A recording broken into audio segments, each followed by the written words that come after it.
what we're going to do is I'm going to get Steve Hughes to come up here in just a second to explain a little bit of the timeline of what we'll be doing with the crosswalk and the clock tower. And then we'll have the architects come and show all the renderings and everything that y'all really want to take a look at. So, Steve. Yeah. Well, thank y'all for coming. I'm Steve Hughes with Hughes Construction Company. It's not often that the contractor gets to introduce the architect, and he's got lots of things to show you. What I wanted to talk to you about for just 1 second is you probably have noticed the big hole that we're digging out by City Baker. We're trying to figure out what's actually down there underneath all of that. But in the near future, we're going to begin construction on the clock tower and redoing the crosswalk that comes across City Baker. What is going to be kind of interesting is that we've been working with TxDOT, and on the weekend of July the 8th, we're going to close that street for as long as it takes, I guess.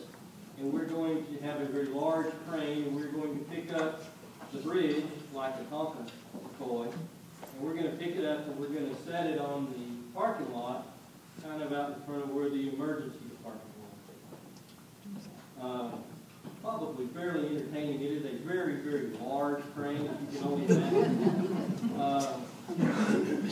What is significant about that is that through efforts with the City of Kerrville and with TxDOT, we were able to do that so that there will be 2 road closures while we set it on the ground and work on it, as opposed to having road interruptions for months and months and months, and scaffolding and lane closures one at a time and those sort of things. So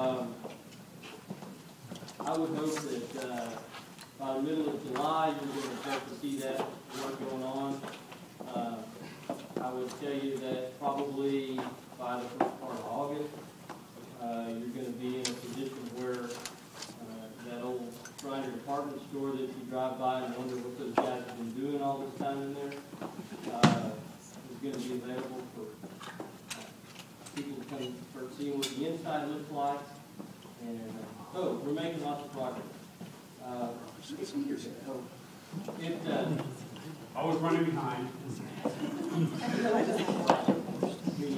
It's my pleasure to introduce to you, probably most of you know Peter Lewis and his sidekick Gary Hatch, who have been working on some architectural plans about what this little area might look like.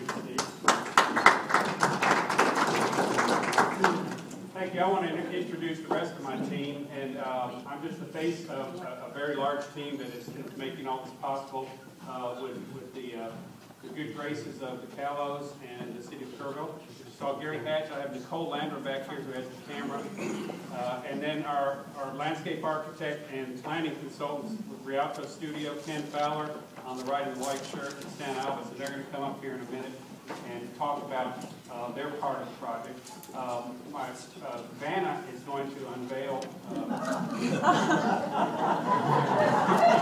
as we go through here, unveil the various boards here, and then you'll have an opportunity to get up and look at these closely later on. We'll also field questions as we go through this. So I'd like to go ahead without much further ado, introduce Peterson Plaza to you. I am going to read from some scripted notes, and they are brief. So, and I've got a pointer, and I don't know if I'm going to be able to do all of these things with. Does this have a pointer on it too? Yes. Okay. Uh-oh. Frank? Wrong button. What am I doing? Here we go. Can I full screen? How's that? First, I want to talk about, this is Peterson Plaza. It doesn't have any text on it, so I will point to it. And I'm going to use this on my pointer so I don't do that again. But we started this with what we call the big idea. Powerful forces that have helped shape present-day Kerrville, the mighty Guadalupe River, crossroads of Highway 16 and 27, and the San Antonio, that doesn't do that, does it? 16, 27, and the San Antonio Aransas Pass Railway come together on this historic site for Peterson Plaza in the new Kerrville City Hall. Over 100 years ago, Charles Schreiner extended the railroad to serve his mercantile store and warehouses. Today, that railroad is referenced in our site plan with embedded steel rails, textured pavement, and native landscaping guiding visitors to the city's central plaza, which now bears the Peterson name in honor of the family that has done so much for the growth of Kerrville. Spanning Highway 16, a reimagined pedestrian bridge in character with a flavor of Old Town architecture connects downtown's parking garage to the site. Wandering from north to south, a brick-lined riverwalk promenade through Peterson Plaza visually connects the historic courthouse with the Old Town shops along Water Street and the river. For the better part of the last century, Kerrville City Hall has been located somewhere along Highway 27. For many years, at 600 Main Street, now the home of Union State Bank, and more recently, 800 Junction Highway. Now, as part of a major downtown revitalization effort, Kerrville City Hall joins the Kerr County Courthouse, proudly presiding over the most prominent intersection in the county. Residents and visitors are visually drawn into the site and will readily identify with the history of Kerrville as they approach with views of the landmark City Hall and Clock Tower, and impressions of the surrounding buildings featuring the Schreiner Building, Hampels, and the Arcadia. Kerrville's new City Hall uses the forms and materials of the late 19th and 20th century Texas buildings. Two-story, 15,000 square foot building is simple in form, and it will be clad in native and cast limestone. This, I mean, briefly, first floor plan, which will have city council chambers and some of the public services that are that people are accustomed to availing themselves of at City Hall, with the finance department and the city clerk's office. And on the second floor, there will be public meeting spaces and the city administrative offices with the city manager's suite and human resources, city engineer's office. The other areas are all common in support of this. As I mentioned, this is the materials that you will see. This building will be simple in form. It will be a central section, flanked on either side by a two-story element, clad in native stone with stone detailing and forms that will complement many of the other buildings that you're familiar with seeing in the downtown area.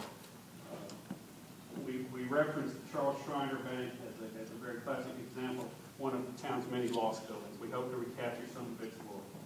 Central building element is raised with a gable roof, and which will bring natural light into the interior and features a date stone, which speaks of the chartering of Kerrville back in 1889.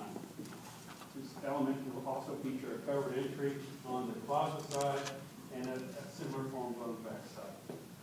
The clock tower in bridge that we believe will become a photo op for people visiting downtown Kerrville. The connecting bridge will invite viewing of the river and hill to the south, Kerrville's gateway to the north. An exterior glass elevator and grand stairway will provide vertical circulation, allowing visitors to experience the site as they enter. The four-sided steel tower clad in native limestone will complement City Hall. It's designed for transparency and views and glimpses of the hill country and surrounding area as people traverse it. Visible from all points throughout the town, the clock and high metal turret are inspiration for the cupola on the Schreiner Mansion, and which can be seen on the east side of the block. At this point, I'd like to turn this over to Ken Taylor, who will talk a little bit more about the site development and landscape elements that started this good work. I promise to talk just a little more, not a lot more. Thank you, Peter. I'm Ken Fowler, one of the founding partners and principals of Rialto Studio. We're based in San Antonio, Texas. Peter and I have been working together for probably longer than either of us are willing to admit. But I also want to tell you how smart I am. I've got Stan Albus, which many of you probably know, working in our office. And Stan has brought to this project a real passion for Kerrville. He understands it, he loves Kerrville, and has imbued the design that you're going to see unveiled as we keep going, with this unique sense of understanding what really needs to be improved. Going back to the site plan for a moment, Peter wrote me a script, I'm going to ignore it, so. The site is wonderful. It's smack in the middle of downtown, and it has so many opportunities for being a very special place. Because of where it is, it has to wear many hats. And so what you're going to see in the site plan is all of those hats being worn simultaneously. It has to provide public breathing space. It has to be an amenity space for people to come visit and be in a park, if you will, right downtown. It has to provide parking for the necessary buildings that comprise downtown and actually inhabit part of the site. And it has to allow for vehicles to cross the site for emergency purposes. So it has a lot of things going on. The plan accommodates all of those, I think, in a pretty striking way. The whole plan derived from Stan telling me the railroad used to come through here. There was a spur that came down and served the old loading dock at Mercantile building. And once that railroad alignment uncovered itself, the whole plan fell together. You've got these very strong bisecting diagonals. If you were to continue those diagonals off the screen, you'd find they connect to the other corners of the city block. It's a very, very interesting dynamic, and it engages people into the site, into the energy center in the center of the site, and it allows for open space to be developed to allow the city hall to express itself for the site. It allows open space for events to happen on market days, festival days, Mardi Gras in Maine, those kinds of days. And on the days when it's just an everyday park, it's a place where people can roam around. We have some imagery of the project. This is a view looking from the Shriner, the rebuilt Shriner building up right here, back toward what will be City Hall and the new clock tower. And you see that the City Hall graces the plaza with its presence. Everything is scaled very, very well. Here are the railroad tracks. We will reinvent the railroad tracks into the park site by Sandy Murray. You have them somewhere, don't you? Somebody has the tracks. We're going to reinvent the tracks and interpret them for historical purposes. The tracks are coming at you, and you can see that the site is bisected in a very logical way where people, we think, need to be walking. What's walking surfaces are hardscape, what's not walking surfaces are parkscape. At the corners,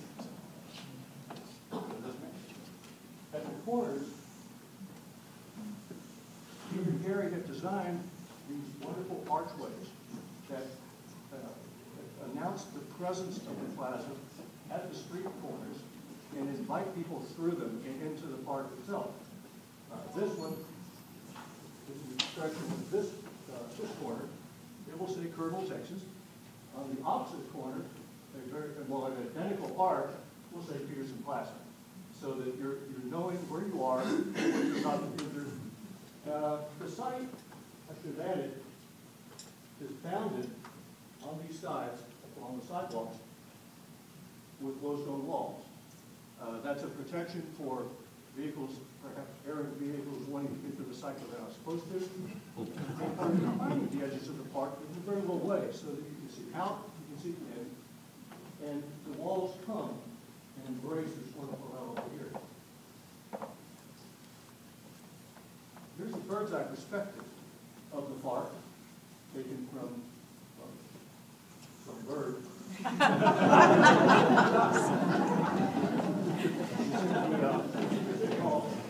As it will be, the clock tower of the bridge that Peter's been talking about. You see the rest of the site. Here's those strong diagonals coming through. Where the diagonals meet in an older time might have been Town Square. That would have been the center of the city block and the center of downtown. And so that's a very meaningful place. We decided that because that's a very strong sense of focus,